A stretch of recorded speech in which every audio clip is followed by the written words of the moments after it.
So once again guys, welcome on my channel the engineering science tricks।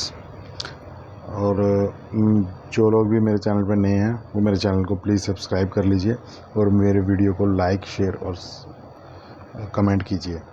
तो आज मैं आपको जो जानकारी देने जा रहा हूँ वो रेलवे इंजीनियरिंग में what are the requirements of a good permanent way. Permanent way हम जो रेलवे ट्रैक होता है जिस पे हमारी ट्रेन चलती है हम उसको परमानेंट वे कहते हैं।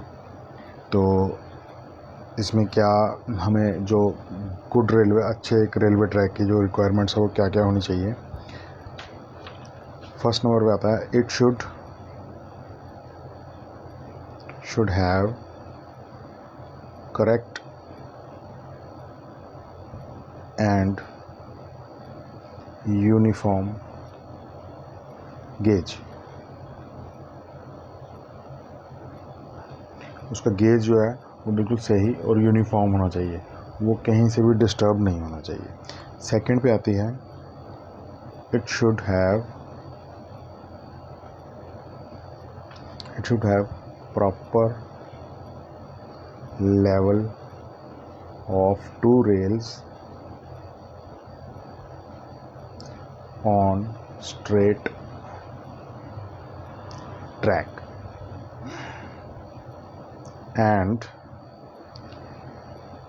proper super elevation on curves। ठीक है, सेकंड ये होगी। थर्ड पे हमारा आता है कि it should be free from irregularities and kinks and have a correct alignment।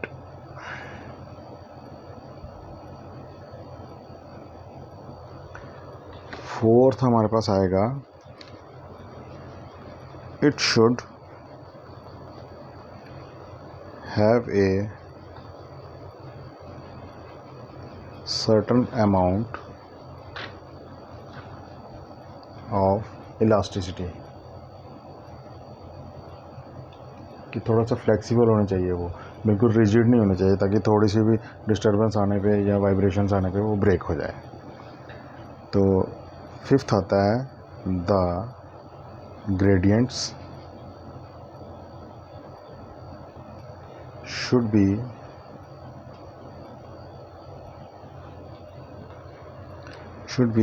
uniform, change of gradient should be followed by a smooth vertical curve। जैसे कि जो हमारा ग्रेडियंट होता है, जो हमारी स्लोप्स होती हैं, इसकी वो जैसे भी जो होती हैं वो यूनिफॉर्म होनी चाहिए और वो हमेशा जॉइन करनी चाहिए एक स्मूथ वर्टिकल कर्व को, ताकि हमें पैसेंजर्स को जो है वो कंफर्ट मिल सके और गाड़ी को भी जो है वो कंफर्टली उस पर मूव कर सके, झटका ना लगे। और झटके लगने के कारण से क्या होता है कि रेल का वेयर एंड टेयर ज़्यादा हो जाता है, ट्रेन भी ख़राब हो सकती है, ट्रेन गिर भी सकती है। सो सिक्स्थ हमारा आता है इट शुड हैव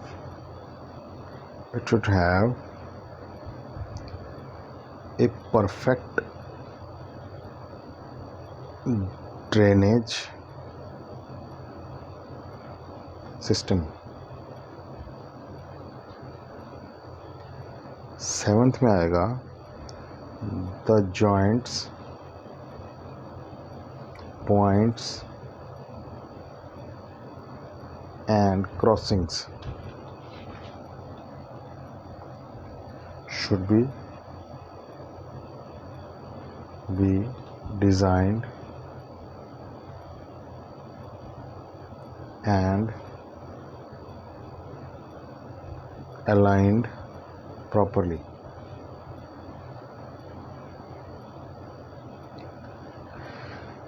उसके बाद जो 8th हमारा इम्पोर्टेंट पॉइंट आता है requirements of a good permanent way में, वो आ जाएगा all the components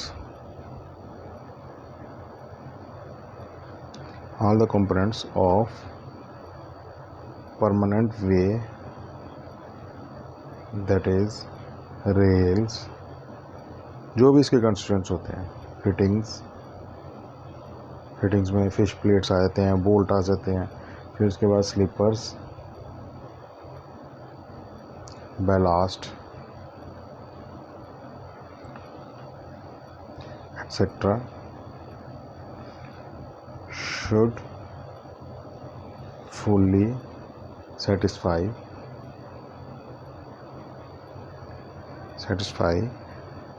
the requirements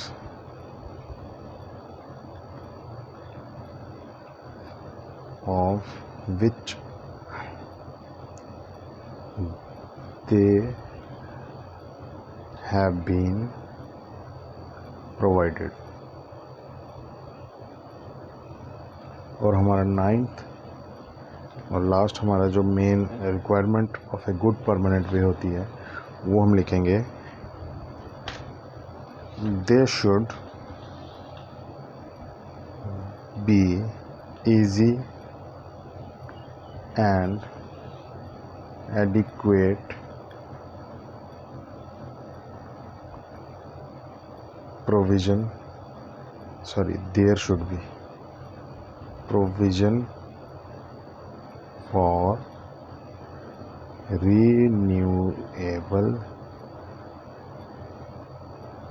renewal and replacement of the components. ये हमारी जो हमारे पॉइंट्स हैं, एक requirement of a good permanent way railway track जिसको हम बोलते हैं, जिसमें हमारी ट्रेन चलती है, तो ये उसके कुछ मेन पॉइंट्स हैं। ये मैं आपको आज समझाया, मैं एक बार दोबारा रिपीट कर देता हूँ। It should have correct and uniform gauge, उसका गेज सही होना चाहिए और यूनिफॉर्म होना चाहिए। It should have proper level of 2 rails on straight track and proper super elevation curve.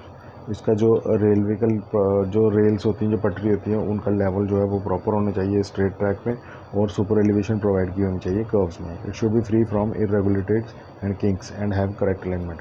वो इरेगुलरिटीज़ और किंक्स से फ्री होना चाहिए, और जो होती है उसकी अलाइनमेंट वो करेक्टली होनी चाहिए, वो इम्प्रॉपर नहीं होनी चाहिए। दूसरा, it should have a certain amount of elasticity, इसमें कुछ इलास्टिसिटी भी होनी चाहिए, बिल्कुल रिजिड या हार्ड नहीं होना चाहिए, ताकि थोड़ी सी भी वाइब्रेशन को ये झेल ना पाए और ब्रेक हो जाए। The gradient should be uniform, change of gradient should followed by smooth vertical cut, ये मैंने आपको पहले ही बता चुका हूँ। उसके बाद आता है it should have a perfect drainage system, इसमें ड्रेनेज सिस्टम परफेक्ट होना चाहिए, ताकि पानी जो है वो वहाँ पे खड़ा ना हो जाए, पॉन्डिंग की सिचुएशन ना क्रिएट हो, जिसकी वजह से रेल्स जो है वो करोड हो जाए और करोजन या रस्ट उनको लग जाए, तो जिसकी वजह से उनका डैमेज हो जाए।